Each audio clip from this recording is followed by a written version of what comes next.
Start. हमारे देश में एक मजबूत लोकतंत्र है। विराम। हर कोई अपनी आवाज उठा सकता है और सबको इसका अधिकार भी है। विराम। परंतु इस समय जब दुश्मन सरहदों पर तैनात है और किसी भी चाल को चल सकता है और कोरोना भीतर से सबको मार रहा है। विराम। इस समय सभी भारतीयों की एक ही आवाज होनी चाहिए कि देश पहले और पार्टी बाद में। विराम। नैतिकता यही कहती है। विराम। वर्तमान में राजनीति का जो विद्रूप स्वरूप हमारे सामने आ रहा है उसके धागे अर्थव्यवस्था से इस तरह जुड़े हैं कि सामान्य जन खुले बाजार की अराजक ताकतों से बंद कर इस तरह सोचने का विचार तक नहीं लाता। विराम। राजनीति का अपराधीकरण इसका एक पक्ष जरूर है, मगर मूल समस्या सियासत के धनतंत्र के शिकंजे में फंसने की है, जो बाजार मूलक अर्थव्यवस्था की देन है। विराम। खतीत और भूमंडलीकरण ने राजनीति को इस तरह प्रभावित किया है कि अब विदेशी कंपनियां भी भारतीय राजनीतिक दलों को चंदा दे सकती हैं। विराम। इस प्रयोजन के लिए जिस तरह विदेशी कंपनी की परिभाषा को बदला गया, उसकी तरफ बाजार के शोर ने आम हिंदुस्तानी का ध्यान ही नहीं जाने दिया। विराम। जबकि किसी भी देश के आत्मनिर्भर बनने की पहली शर्त होती है कि वह राजनीतिक रूप से विदेशी शक्तियों से पूरी तरह स्वतंत्र रहे। विराम। पैराग्राफ।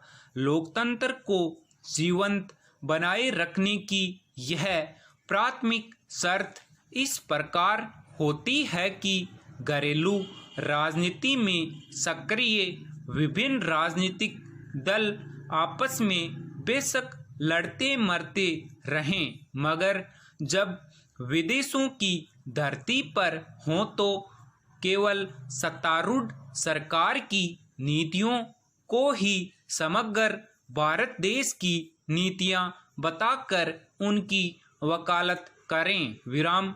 खुली बाजार अर्थव्यवस्था इस सीमा को तोड़ रही है, जिसकी वजह विदेशी कंपनियों की हमारी राजनीति में परोक्ष रूप से हिस्सेदारी हो रही है। परंतु यह देश अंततः महात्मा गांधी की नीतियों पर चलने वाला देश ही रहेगा। विराम।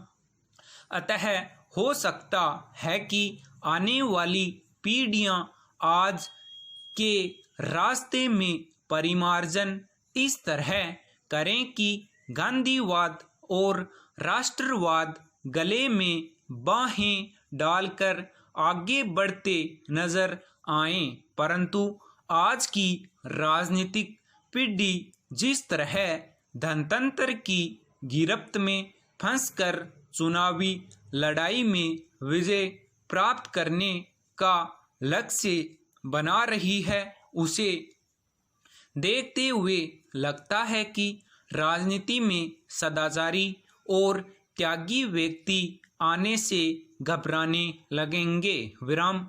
एक तो आर्थिक रूप से वे अशक्त होंगे और दूसरे पैसे की चकाचौंध की चमक में उनकी नैतिक राजनीति की तरफ से स्वयं आम जनता ही आंखें मूंदे रखेगी। विराम। पैराग्राफ। लोकतंत्र के जीवित रहने के लिए सदाचार और निडरता दो स्तंभ होते हैं जिन पर पूरा राजनीतिक विमर्श खड़ा होता है, जिससे आम जनता के बीच राजनीतिज्ञों की छवि का आंकलन होता रहता है। विराम। इस संबंध में 1975 में लागू इमरजेंसी के दौरान विपक्ष के 2 संसद सदस्यों का दिया गया इस्तीफा आज की पीढ़ी की आंखें खोल देने के लिए काफ़ी है। विराम। इंदिरा गांधी के तत्कालीन शासन के खिलाफ पूरा विपक्ष सौ जयप्रकाश नारायण के नेतृत्व में आंदोलन चला रहा था। विराम।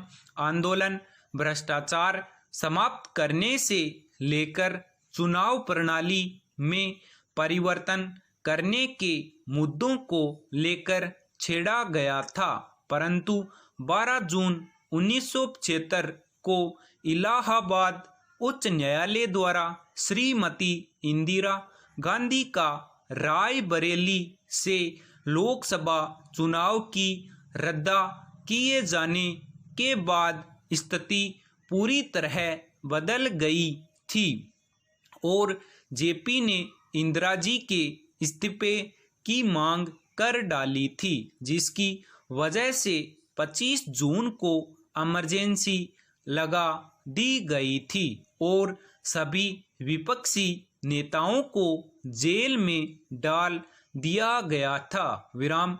तब इंदिरा जी ने लोकसभा की अवधि 5 से 6 साल कर दी थी। विराम।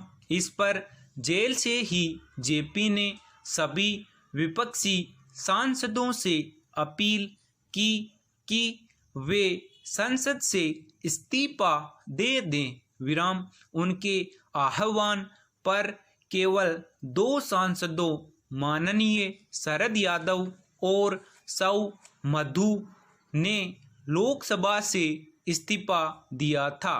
विराम। शरद यादव ने इंदौर जेल से भेजे गए अपने इस्तीफे में जो लिखा उसे पढ़िए।